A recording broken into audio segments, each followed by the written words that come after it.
the culture of the hip hop was very. I thought it was.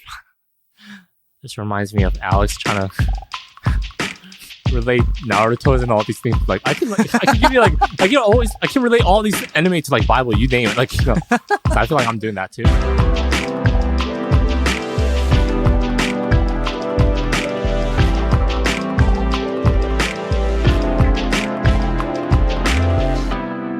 Hey everyone, welcome to the B-Sides. I'm Eric, your host, and today for our guest we have Noel Park. Hey Noel.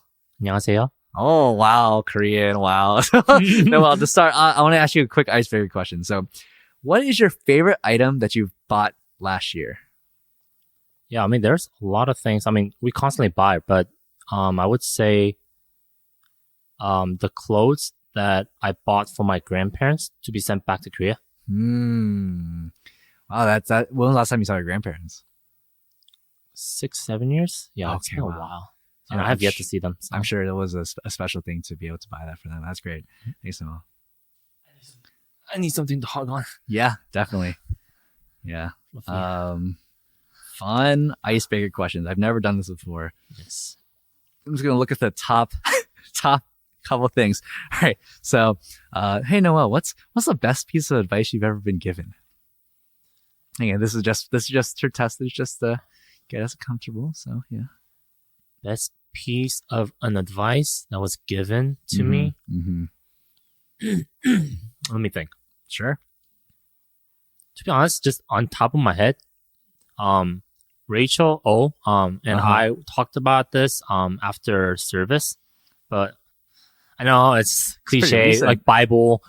It's from Bible. It's Matthew 11. It was like, it's basically where before Jesus sends out his disciples to like spread the gospel, like just right before that, it was a verse of be sly as a serpent and be innocent as a dove. Yeah. And that has been resonating with me for past 3-4 years. Wow. Yeah. Wait, so you knew Rachel 3 or 4 years ago? Oh, no. Okay, no. but you just heard about it. Oh, you just remembered about it. So I learned about that verse like 3 to 4 years ago. Okay, gotcha. It stuck with me since, but then it got brought up again like today after service when we were doing the small talk. And then when you're asking me this question, it's like, I'm just trying to think. Yeah, but that's the only thing I could think of on top of my head. So why do you think it got stuck in your heads like that? It could be kind of related to the keyword that I'm about to bring probably, but it's like, I don't know, it's like I consider myself as a very paradoxical person in a sense, and then like Kingdom of God and just living as a Christian sometimes can feel very paradoxical. Yeah, but then, like I feel like a lot in the Bible or just in general, like they don't mention that part as much. It's more like, how, not do this or do that, but like, God propose like certain ways, right? But like then strive for perfection kind of thing. Yeah. Or like, and just like there's like a certain way, but in that process, in that journey, we meet these gray areas, right? Where you don't know how to, like, it's not even like clear in the Bible, if that makes sense. Yeah. Sure. Yeah. So definitely. That's why it kind of resonates. That makes sense. Makes sense. And how often do you think you think of that not quote, that verse, I guess? Not too often, but it's just that I think it comes up a lot when I'm interacting with like people. Sure, you just remember it randomly from here. Yeah, kind of. Yeah, that makes sense. Yeah. So I know you were having a little bit of a tough time trying to come up with a hot take. That can't be because you don't have a hot take. It's got to just because it's been hard to think about one, right? Yeah. So, all right, people really are into the food hot takes, or that's the first ones that come to mind. Do you think there's any food things that you do differently? Like maybe you put orange juice in your cereal, or you eat your rice with a fork or something like that. I don't know. Anything you can think of. Food. If not food, and while you're still thinking, I'll brainstorm some more. Maybe it's something to do with your profession, maybe something that people mischaracterize about your profession, or just a misunderstanding that most people have that you are really like adamant against, or something like that? Tough question, but I can't pinpoint per se. Sure. But it's just more of, I think I always get stuck upon the area of like psychology, I guess. Like just human interaction and like how that kind of plays out. Yeah. Like it's not like I have any certain like hot take on it, but you know, the random questions that comes up in my mind, or it's like what I observed is like, you know, and I feel like it could be kind of relevant to Christians too, because like, let's see. Okay. So 99 of the times, like you do good to that person, right? But then one time you mess up, and then people often kind of judge you as like, oh, like I didn't see this Noel as this kind of person. Oh, like they get taken back kind of a thing.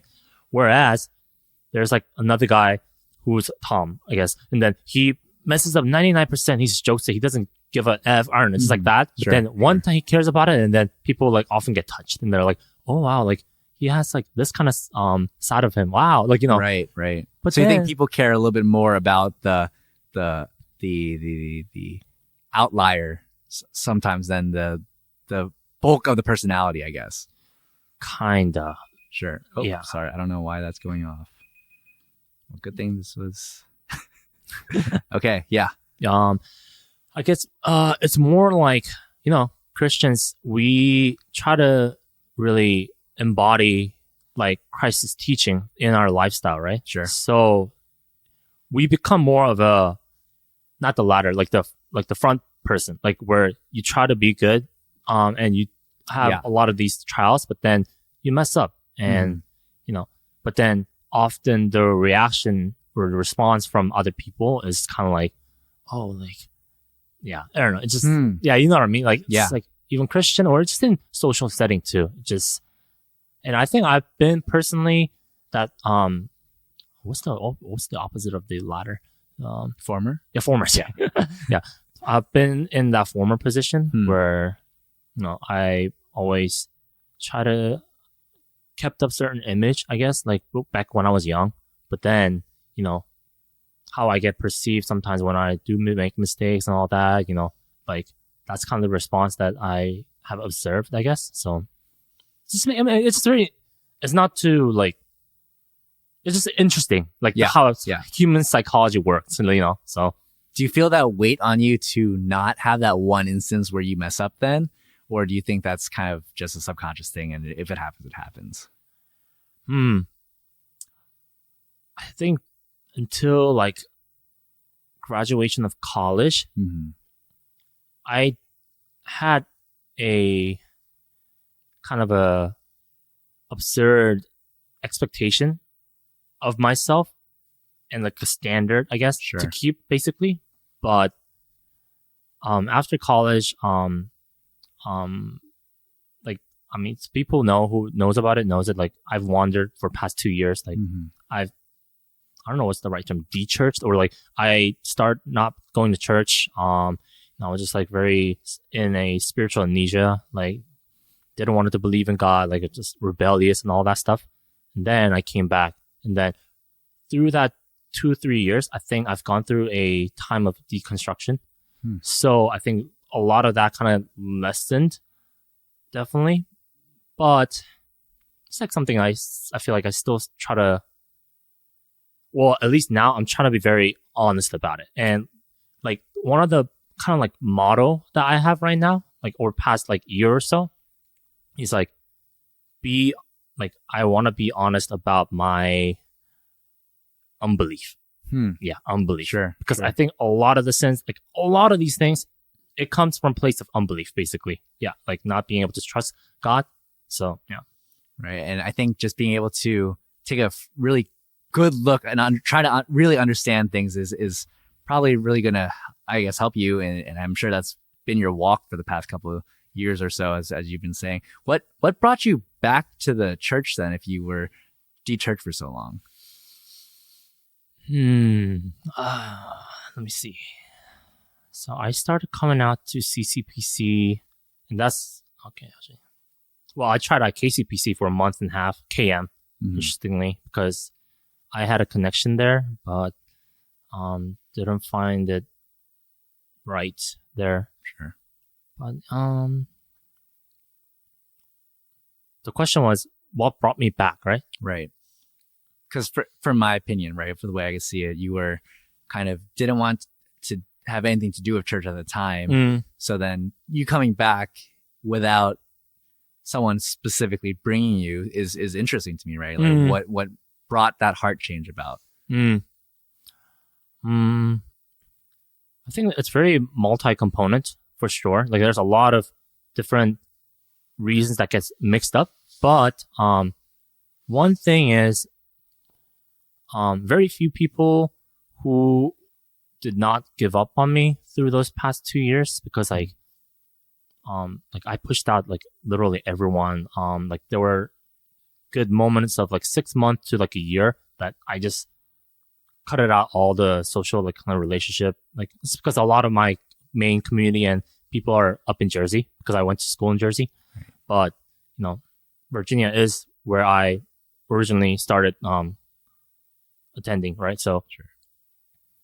That, and also just like definitely like I think it's just like a search for an answer. Yeah, search for an answer, and also this was the place that I was most familiar with. Right. Definitely, yeah. So it's been a very interesting transition, and I'm still in that process of deconstruction and reconstruction, I guess. Sure. So, yeah. Getting that understanding. Because I noticed when I looked through your Facebook, which don't mind me, but you had a lot of articles from Desiring God, a lot of Christian art literature, right?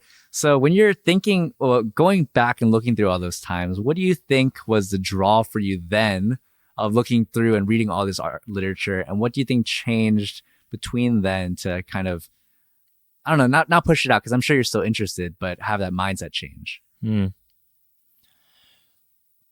I think it's like theory versus reality, I guess.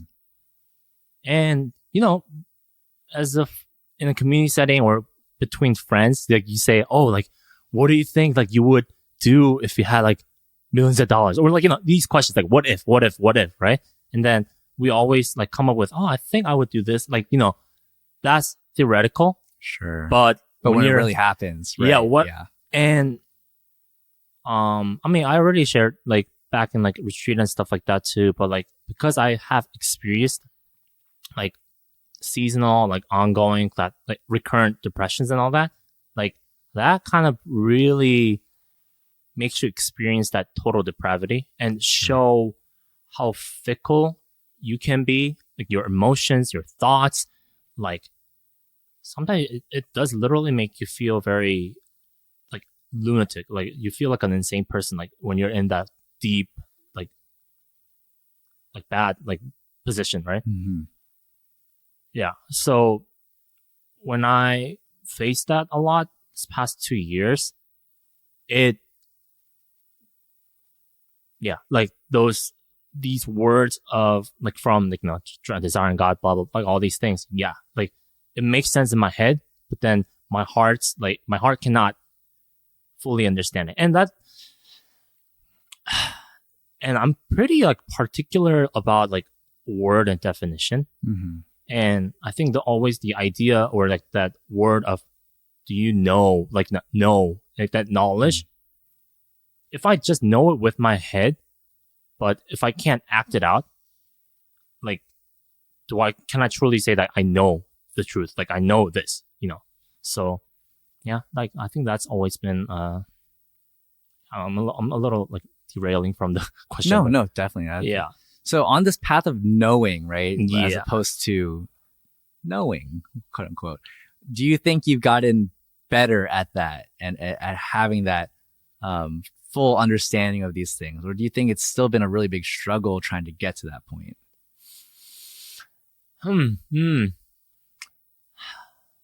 That's a good question. I would say, I don't know about the progress exactly, but I think my direction is better. If I were to elaborate on that, it's going back to the question of like the unbelief, like, and I think a lot of the things that I thought I knew, like with like theology and like all these, like in this setting, like as a Christian, I should do this, blah, blah, blah, la, la, la.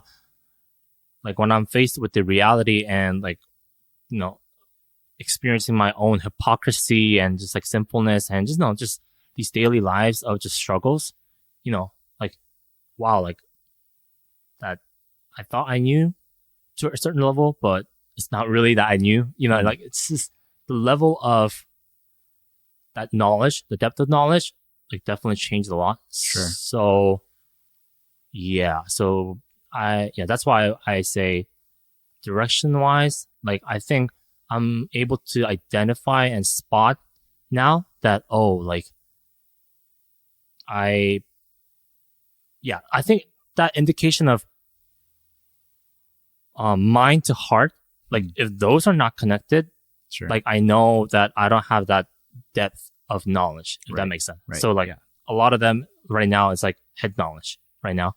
But if I'm not convinced, like my heart, and if it does not lead to an action, then like I am careful to say like, like I know, like, Sure. So what do you know right now? And besides the sky is blue, things like that, what are the truths that you hold evident to yourself? And just be honest about this one.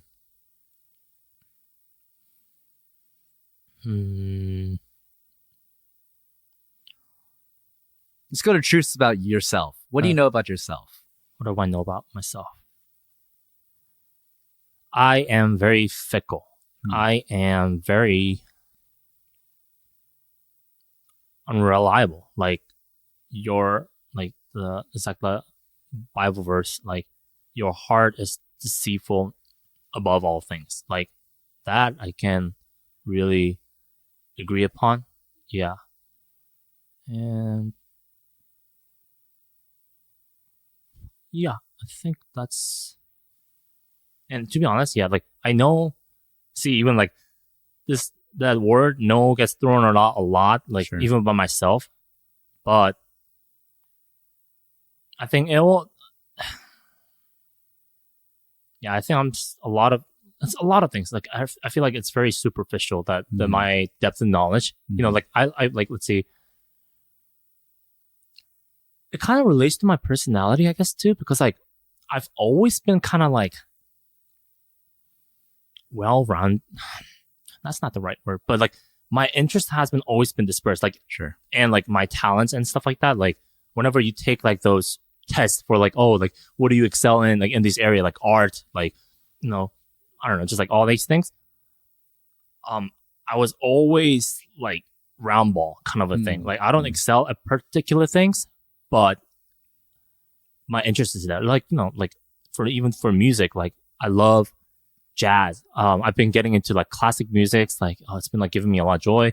But then like hip hop, Korean hip hop, pop, just like I listen to everything, right? So, and that, that idea, or like that's kind of prevalent in my life, like with everything. So yeah, so it only gets deeper and deeper. So, but sure. I can't really gauge like, like I know this much, because like this world is just so infinitely big, and like I am like, I'm more humbled and careful to say that, like I know this much, Sure. So I guess more so than you knowing any specific thing, your knowledge is that you don't really fully know almost anything. Yeah. Okay. Yeah. Okay. That makes so sense. That relative knowledge, then, what do you think has taken precedence over another area? So, it might not be full knowledge or something, but might be more of an understanding of this means more than this. Can you give me like just like a brief example? Man, I gave you a tough question because I don't even know that myself. Let's see. So, I know that loving people is better than serving people, for example. Let's just say giving just really random rudimentary example for that. Mm. You know that being with people is better than talking to people. So okay, in that relative, Sure. okay. Mm. Yeah, I'm throwing you some hardball questions. I did not expect to do that. I'm sorry. I know, sorry. I brought myself into this, so it makes sense. But at the same time, I love like kind of digging in. Cool. Yeah. Yeah. So relative. I would say definitely being surrounded by people is better than being alone.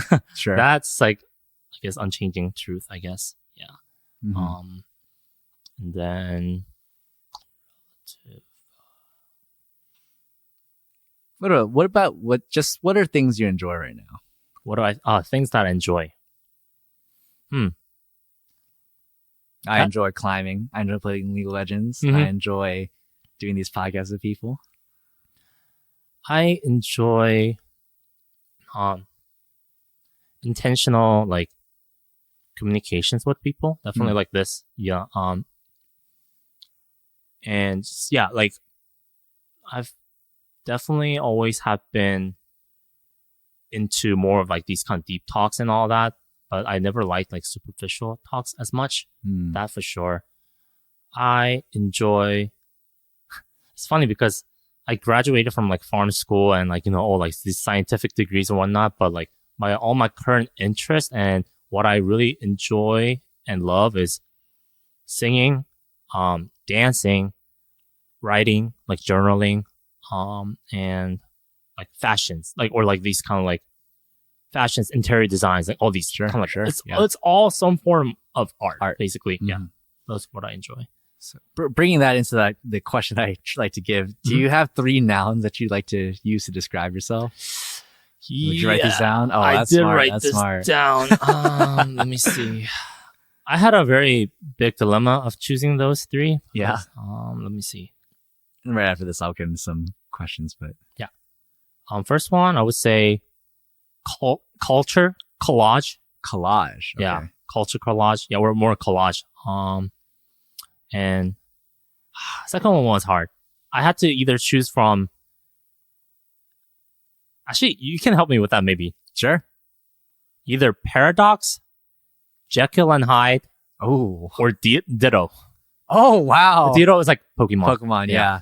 And then last one is ISFJ, the Defender. Okay. It's like MBTI, the Myers-Briggs, yeah. Sure. I think a lot of people could relate to those. I would say Jekyll and Hyde sounds the coolest, so you want to just go with that?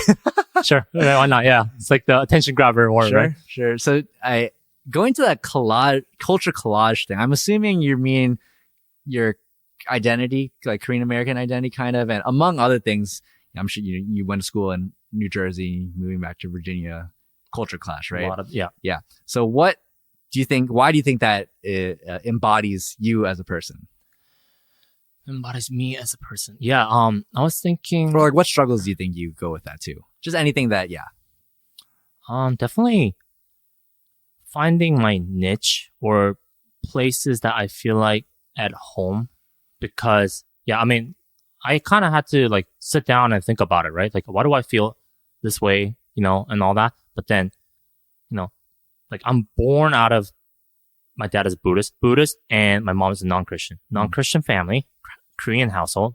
And then I started attending church like back in 10th grade or 11th grade. She's Madison. Woo. But yeah, I was raised up in a white Presbyterian church, VPC, near here. Yeah, as an infant in faith, and I started attending second generation Korean American like EM Presbyterian church, and then I had a brief transition going to like straight up KM style, and then I started learning how to like pray in like Korean and like like just like engaging with like a Korean Bible too. So like that was very interesting too. And then another transition to with the latest church that I was attending was what was it? Oh yeah, it was a Reformed church, and their denomination was like CRC. That had a interesting mixture of KM and EM. Okay. Yeah. So that church had both, but then it was very intricately, like the pastor would basically speak out like, "야, 이 자식들아, 뭐 이리 뭐 하는 것이야?" like to the second generation. Yeah. But And then at the same time, these second generations, like they kind of enjoy it or they kind of appreciate it. Like it's very weird. Yeah. So yeah. Like those kind of interesting. things. So beyond the cultural church differences, what do you have any other Oh yeah. Yeah. collages? I forgot to say. Definitely, I think I have a strong 1.5 generation like that feel, because I don't feel like I belong to either. Like definitely not first gen, definitely not second gen, but like I'm like exactly in the middle. I feel like almost. And then as I said, like I graduated, like what I studied and like what my life was kind of geared towards, like it's PharmD, like scientific, all this, like past 6 years. But then, like I'm just learning more and more. Like my interest and what I am passionate about and what I enjoy is like just all these forms of art. Like what is it? Yeah, back in James Madison High School, and when I went to VPC, the church, like I was part of the school choir, church choir, and I was a praise leader at the time there too. And then dance, and I started breakdancing back in high school, and then I joined a Christian dance ministry called Reach, and I served there. Well, I was part of it for like, basically like 5 years there. Yeah, Sure. all my whole college years, and then in this writing, just journaling, and like I like poems, like that kind of stuff. So. Yeah. So would you say that, wait, was it breakdance or b-boy that you're into? They're basically this. Basically The same. Yeah, Okay. b-boy. Yeah. I have no idea. Yeah. So what got you into b-boy in the first place? I mean, it relates to basically like how I started going to church and all that. But basically, sophomore year, I started feeling very empty and felt purposeless. Like I think sophomore year high school is when my identity kind of started forming. Like I started to like think about myself, and when your identity forms, like these existential questions comes, like I'm came from Korea, and like I'm studying abroad here, sacrificing a lot of things, and it just came down to a question of like, why am I doing this? Like I don't feel happy, like my family's not happy, and we sacrifice so much for what? Like this doesn't make us happy, but why are we like striving so hard and trying to get this American dream, whatever the thing is, when right now, like I just don't feel happy and I don't feel purposeful, if that makes sense. So, when your like core is that empty, like you want to fill up with something. And, back in high school or middle school, you want to be cool and you want something to make you stand out, basically percent. And that's why I started with start joining choir, because I was always interested in singing. Sure. And then like I was always interested in dancing, and I went to middle school in Korea, right? Back in the time.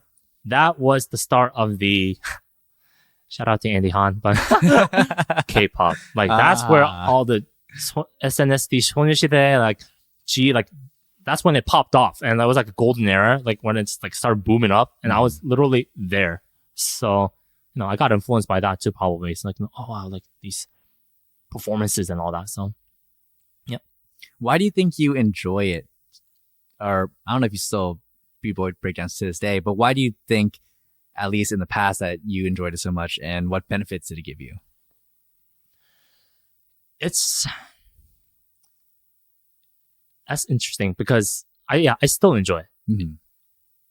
I thought there was a moment, or there was a time period where I thought, oh, it's like this kind of period is over, kind of a thing. But now, even still now, like it's still ingrained in me. So, and could you remind me the question again? Sorry. Just why do you enjoy b-boy, and what benefits has it given you? I think it's very philosophical, right? But then like just on top of my head, I would say like that desire to express, in a sense, desire to express yourself, or like express, or like this kind of room for creativity. if that makes sense. Yeah. Sure.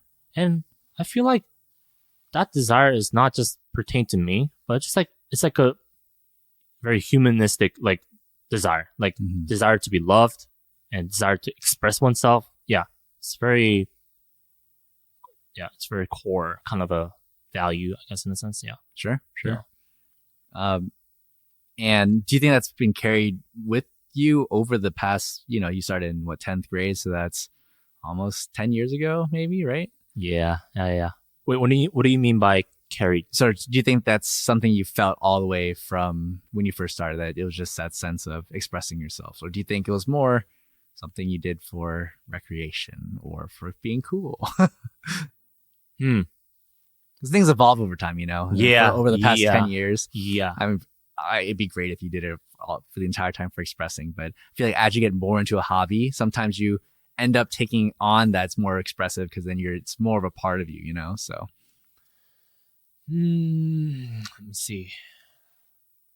Definitely, when I started off these things, I think it was definitely more of a superficial reason, because like it's glorious, right? Like watching from outside, like watching amazing singers or like these great, like meticulous performances, it's very just glorious and very like awe striking kind of a thing. But then once you get into it, I think I just, at least first of all for b-boying or like breakdancing, and that basically relates to hip hop, right? Like the culture of the hip hop was very, I thought it was, this reminds me of Alex trying to relate Naruto's and all these things. Like I can give you like, I can relate all these anime to like Bible, you name it. Like, so I feel like I'm doing that too right now, but, like hip hop is, I feel like the aspect of love is what drives the community, which I found very parallel to like the gospel, because like the motto is like each one teach one. And, like the breakdancing, it kind of looks a little aggressive or not on all these things, but then the core of it is always love for the community, love for the dance, and respect for the others, and expressing, as you said. Yeah. And through that, community, building community, right? So what do you like most about the community? It seems like it's a really tight knit community, and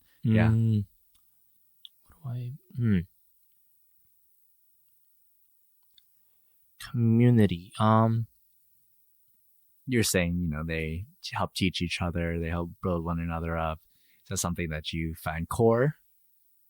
Yeah, I think the beauty of the community, I personally think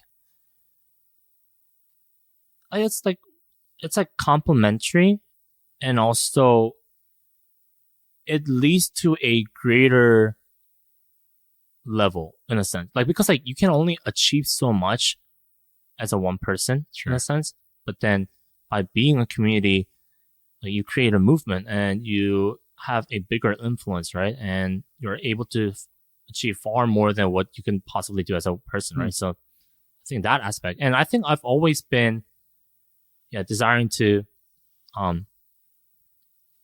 strive for community where I can have a certain culture, cultivate certain culture where and this was what I was trying to do back in college with my pharmacy group of kids. It's like I wanted to develop like practices and like culture where we outdo one another in love, if that makes sense. So it's not like, oh, you did this much, so I will do this for you. Not that, but like, and I try to live that out too. Like I put myself more out there and do more than what I was expected to do, in a sense that, it would trigger like a chain reaction, right? That, because they receive that overflow of love, then that's going to deliver to another person. And it's a very positive, it's very, it's like idealistic, I know, but it creates that positive cycle and it builds up and gets people or the community in like a higher level, if that makes sense. Yeah.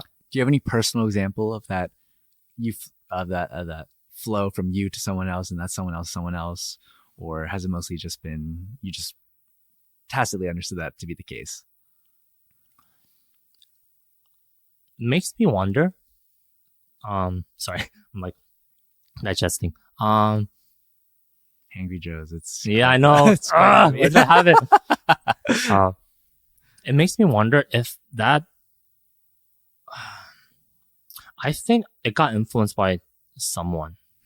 Yeah, and I think it kind of relates to one of the questions that you asked, like who was like one influential person in your life, and I did have that one person.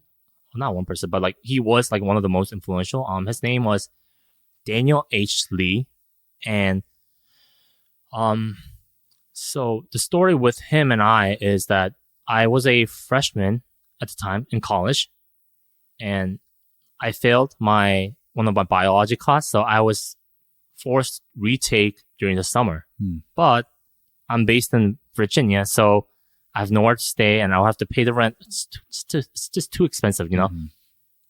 And I started attending this church, PEM, like I think 2 months in. Like I did not know anyone. Like I just got to that church basically. Sure. Like I was just nobody, and I don't know anyone. But then I just gave it a try. They had a Facebook group, so I was like, oh, like is there anyone who can like house me for the summer period? I'll pay and all that.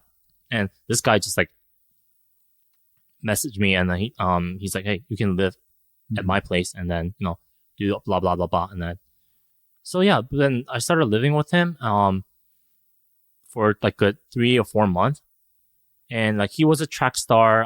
He basically allowed me to live at his track house, like his room, basically. And I mean, it's just like I did write down like all these things that he did for me because like it were just too many. Sure. So he was an upperclassman, senior when I was a freshman, track runner, and he was trying to become a physics teacher. And he allowed me to live in his track house for free. Like he insisted. For free. Wow. I know, and I was like, and like I had to insist, like, hey, like let me at least pay like 200. Like usually it goes at least over like 500 or 600, like just per room. Back in Jersey at the time. But then like he's so gracious, and then he let me drive his car without him. Yeah, and when I just got licensed too.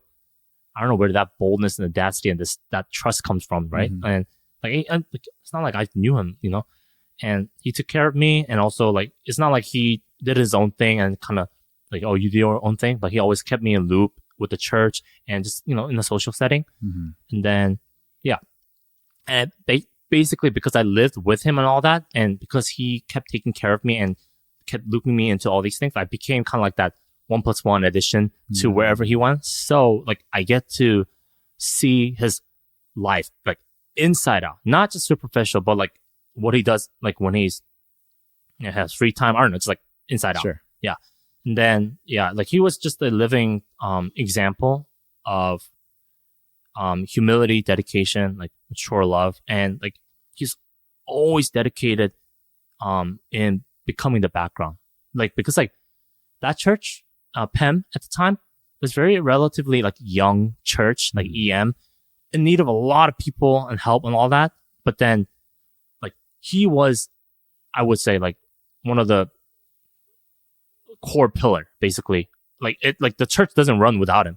But the thing is, like he was so dedicated of becoming a background. Like nobody at my age group, or like just most people at that church, they don't know him. That's the thing. Yeah, and it's just funny. Like whenever there's a problem, there's a problem with the mic, or there's a problem with this electricity, blah blah blah. He's the guy. He just jumps in. He troubleshoots everything. Like he's basically like a Renaissance man, right? Like he can do anything. Yeah. But yeah, I mean, like he just really showed me what a Christly love would look like. Not with words, but throughout his lifestyle and his actions.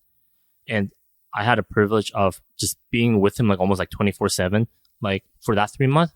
And I just get to see clearly. I was like, wow, like this is inspiring, So I think a lot rooted off from that of his influence. Yeah. Sure. So how do you think his influence influenced how you act and relate to people now? Do you think it's made specific jumps for you in terms of your own personality, in terms of your own wants and needs? Definitely it grew my desire to be more like a background because, back in like freshman in college or even like high school, like you want to stand out, like you want to be the cool kids and all that stuff, right? But then he was just so willingly, he was willing to become a background, and like he didn't want recognition, he didn't want fame, he didn't want any kind of those, like he didn't deal with that, and it's just really cool to see like that he like at that age, it's like it's countercultural, right? Sure. And I found it very fascinating. So that's definitely one of them. And also, I don't know the word here, but in Korean they have a word called 내리사랑, which means 내리 means like downward, 사랑 is love. So it's not like when he provides all these love and care for me, he doesn't expect me to return that love, but he wants me to send it down to the next generation. And that's what he kind of really tried to live on. And that just seemed very natural because that's like his style of love and everything, like it rubbed off on me. So, yeah. So were you able to express your appreciation for him maybe at the time or even going forward after that? Yeah, it's barely. No, not really. Like at the time I was just way too young. Like it's not like I had any financial like ability or anything like that. I mean, I did try to express my best at the time. And the thing is, after graduating pharmacy, I really wanted to visit him. And then like just instead of like, I know I can be very grandiose with all these words and stuff like that, but I would rather just go and show up with like some kind of presence or like some kind of action. And I feel like that always means more. So I have always have dreamed about doing that after graduating college. But then as the graduation approached, like my personal circumstances, my financial situation, everything just got rough. And then I graduated in the COVID year, right? When the COVID peaked, forced to be isolated for like good year or so. So I didn't get a chance to go, as I'm old now and older now, that, I wanted to really thank him personally and see like, hey, like this is how you made me to be. Like, I'm so grateful. You have shaped me as who I am now. Didn't get a chance yet. So that's still at the back of my mind right now. Yeah. I want to eventually do that. Yeah. Because kind of, I see you now as very, what's the word?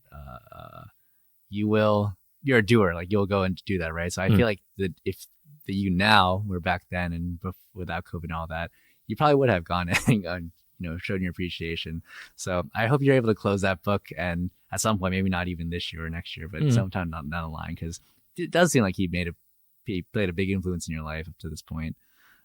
So going back to your college time, right? You said you're a pharmacy graduate, right? Is that something you still do to this day? I looked at your LinkedIn briefly. I saw you're into copywriting right now.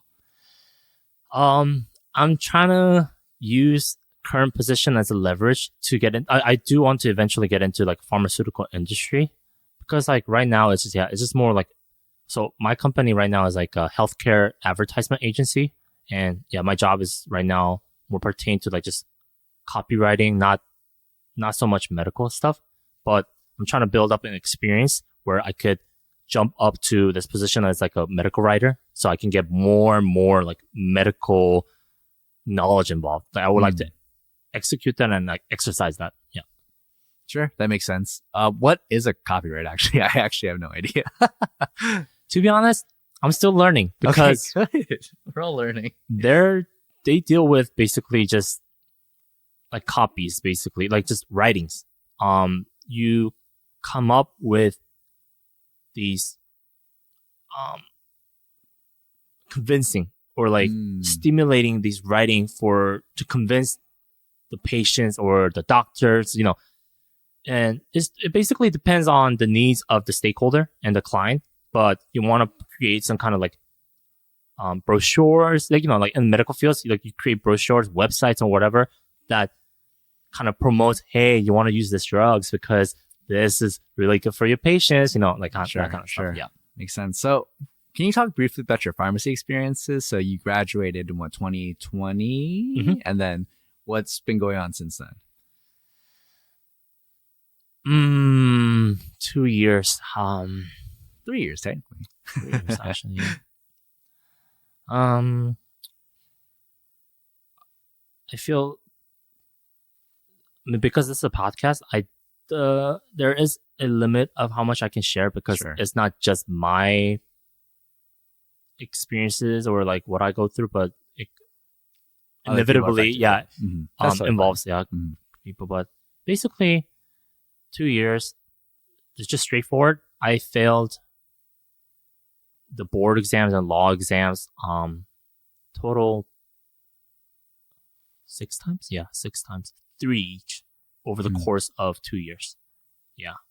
So, and each exam, along with the cost, it takes decent amount of time to study, right? So, yeah. So that's what I've been through. So I can just basically say I've been through just multiples of failures, if that makes sense. Yeah.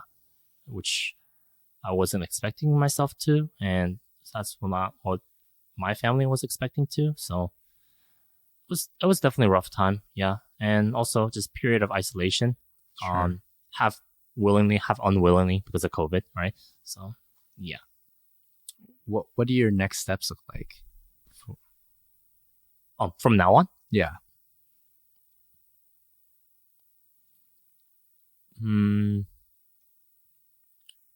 My next step. To be honest, just being faithful at where I'm at. I think there's always a struggle of trying to have control over your life and all that stuff too. Because I'm strong J. I want certain things planned out, but then life has taught me that's, or at least in my own life, it never turned out that way. So, just taking it day by day, yeah, and just trying to build, yeah. Now that you talk about it, just trying to rebuild a good habit, yeah, one by one, yeah, like sleeping at a certain time and making sure I work. I have these all these very small routines that I've been trying to build up. This, I started intermittent fasting, so that, and then in the morning as I wake up, I make sure to drink water, and then after that I make sure to drink lemon water, and then after that, if it's not past my eating time, then I would take coffee, these small promises that I try to keep it day by day and just build up those incrementally, these habits basically. So against your natural judgment, you're trying to take it more step by step, day by day. Yep. Is that a unique kind of now thing you have to do versus your past history, or do you think that's just kind of been your routine for the past while now? I've always had routines, but it just now is in a different shape and form. But yeah, back in college too, I always had these specific routines. I would at this time I do this, for example, let me think. Junior, yeah, third year in college. That was P1 year for me. I had some crazy schedules though, actually, because my classes were all back to back at the time, so it was from 8:30 to 3 p.m. or so almost. Yeah, wow. They were 4. Yeah, and that's just how the pharmacy school. Yep. Yeah. But then because, sitting through that same, usually same classes or same, building, and you're there from 8 to 3. So how many hours is that? 7 hours basically. Mm-hmm. Constantly engaged in studying and try to absorb lectures and all that stuff. After that, everyone's it's only natural to say, oh, I'm going to take a nap. Mm-hmm. And, and then after that, you just probably have to start studying, preparing exam, do homework and stuff like that. But I've always really wanted to keep up with my,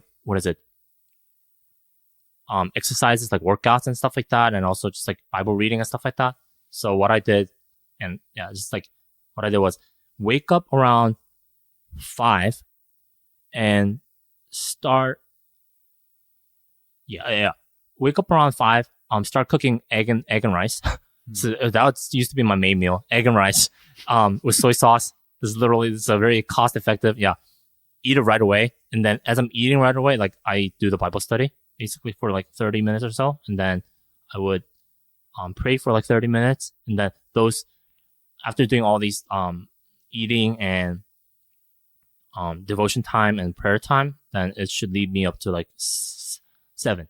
And that's when the gym opens. So I go to gym and it ends at 8, and then the class is like around 8:30 or something, right? So I come back 8:45 or something. So I come back, like take shower in like 10 minutes, and then just burst out and then go to class and just go through that. And then that basically was my daily routine.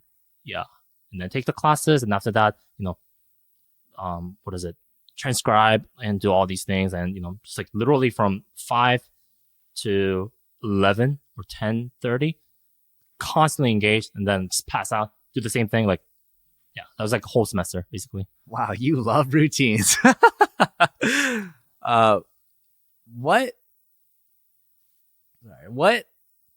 So I can see you're at a very interesting crossroads in your life right now. I'm sure you probably didn't expect you to be over here right now, right? What do you think is keeping you going from right now, giving you that motivation to keep going forward? I'm sure it's tough to see all these setbacks in your life, right? But from what I see, you're making forward progress, right? You're not regressing back to more murky and murky depths, right? So what do you think is that drive? So I guess the question is like, what kind of drove me at the time, like to live like that? I guess? Sure. And continues to drive you now. Or actually, I'd say more so, not back then, more so since graduation up to this point. Definitely family, because I feel like I owe them a lot, I mean, but it's not like they love me in expectancy of like return, but as a first son, and I know my family sacrificed a lot to come here, as a Korean American immigrants, right? I do want to reciprocate that, because like I don't think I can live with like that guilt if I weren't able to provide that. And then I definitely have been thinking about that question a lot to myself. Like I'm going through right now too. But one of the things is I am very accomplishment oriented. Like I try to always strive to improve somewhat. And to be honest, that could be related to my insecurity, or like some kind of lack of things that I had in childhood, probably, because I'm always feeling inadequate, or I like not enough. That idea of not enough. I need to I could do better. I could do better, or there's a room for improvement. I could get better at this area, that area, that kind of stuff. Mm-hmm. Yeah, and the funny thing is, so my mom went to Korea 2 months ago, to get like surgeries and like dental treatments and stuff like that, because her health is like a little like not the best. Right after she left, like for a day or two, I felt depressed. I felt very lethargic and like waning. And I was like, is this like depression again? Or like, what is this? Like, was I just tired? Like, what is this? But then I believe it was a sense of that subject of my devotion, because the subject of my devotion was gone. I momentarily felt purposeless. So I think I placed a lot of weight in devoting my hours of love or care for someone or something, basically. So yeah, that makes sense. Sure. Yeah. Do you foresee that to continue going forward, or do you want to kind of, be more, almost independent, I would say, and because it seems like it's not that the expectations are weighty on you or anything, but you talk about that self-expression, right? Do you want to kind of move from an achievement based kind of lifestyle. Not saying that you're doing it for the achievements, but to a more self-expressive lifestyle, I guess. That's a good question. Yes, eventually, but at the moment, I feel like there is always great amount of need for my family because the past 10 years or so, like my dad has always been in Korea. So like I was kind of forced to be like the dad figure or like kind of help out my mom in a sense. And, now because my mom devoted so much of her health and everything, like she's very weak. She's very frail now and she is in need of a lot of just daily, like she sprains her back, like, or like not break, she hurts her back like so often. Like it's kind of painful to watch sometimes, but then, when she goes through that, injury, then like who's there to help her out to like prep a meal or like grab her to walk, I don't know, just like through the stairs, like I just see so much need currently. So not for now, but eventually. Yeah. That makes sense. Yeah. Makes sense. I mean, we're still young too, right? So hopefully those years will come. I want to close it off here, but I want to say thanks so much for sharing. I think it's been tough to, probably to get that off your chest, but I really appreciate the bravery and the courage to talk about all that stuff. And Thank you for having me. Yeah. Talk to you guys later.